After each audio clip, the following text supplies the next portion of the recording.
Welcome po sa Kainang Pinoy. Ang ipipresent po namin ngayon ay ang leche flan ube. Heto po ang ating mga gagamitin.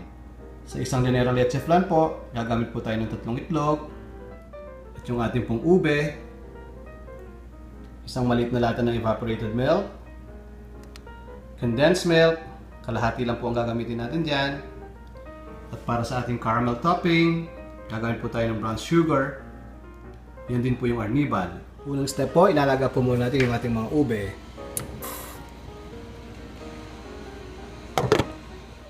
Separate po natin ngayon ang egg yolk sa egg white at lagay po natin sa isang bowl.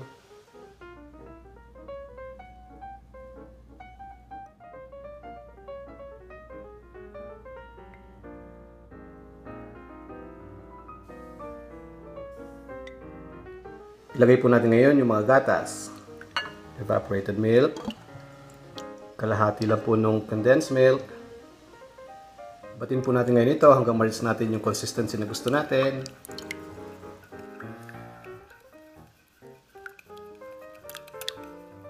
I-check po natin ngayon itong mga ube kung malambot na. Pag okay na po yung mga ube, hanguin na po natin ito para mabalatan at atin pong kakayurin. Atin pong balatan ngayon ng ube.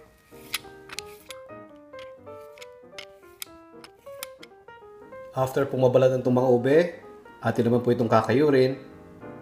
Yun po at natapos na po natin kayurin ng ating ube. Set aside lang po muna natin ito. Sa paggawa po ng arnibal, magpainit po muna tayo ng tubig. Pag kumukulo na po yung tubig, ilagay na po natin yung ating brown sugar.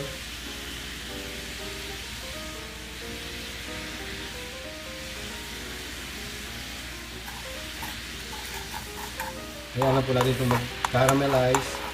Yan po at okay na po ito. Ilalagay na po natin ngayon ito sa ating lanera.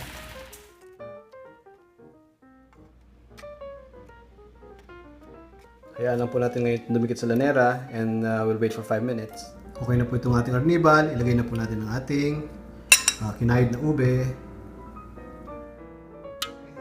Ilagay na po natin ngayon yung ating egg and milk mixture.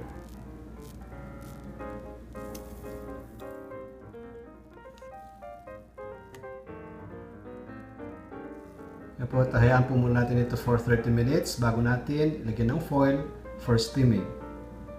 Takpan na po ngayon natin ang aluminum foil. Ilagay na po natin ito sa steamer. And we'll wait for 1 hour. 1 hour na po lumipas. Patayin na po natin itong ating kalan.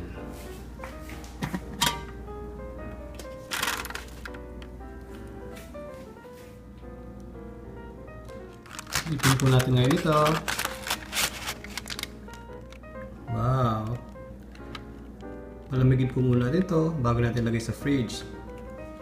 Kapag napalamig na po natin itong ating leche flan, pagkagaling din sa pagkaka-steam na kanina, pwede na po natin lagay naman ito ngayon sa ating fridge at kahit 1 oras lang po para pwede na po natin itong i-serve. Ito ang ating leche flan ube. Maraming salamat po muli sa pagtangkilik nyo sa Kainang Pinoy. Hanggang sa muli po, tara na pong kumain!